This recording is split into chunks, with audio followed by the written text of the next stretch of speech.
In the almost 20 years that I've had the pleasure to work directly and indirectly with your firm, I've had the pleasure and somewhat awe to watch the pace of growth that has happened within Binnie.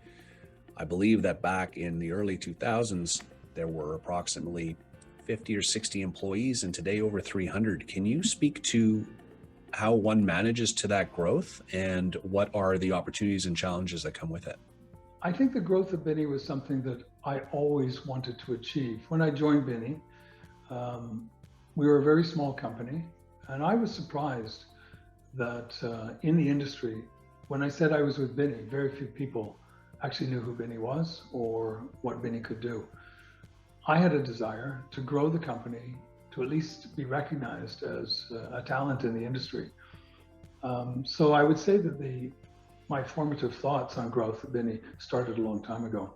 When I took over, I think there were 86 people at Binnie, and we were doing fairly well. But it wasn't the business I wanted. I wanted to put people into positions where they enjoyed working, because I believe that if you put people in places where they enjoy working, then they'll excel. And that was a bit of a different shift for Binnie.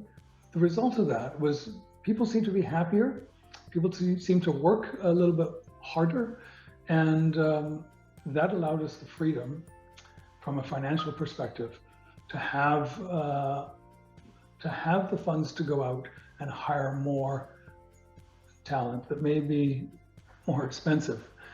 I think a business that's growing is always challenging.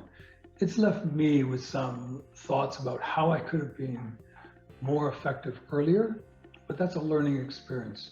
I think everybody that does that, or that works at Binnie, is fortunate enough to look back and we talk openly and honestly about the mistakes we've made and how we had to correct them. And that engages the next tier to learn what not to do or what to look out for.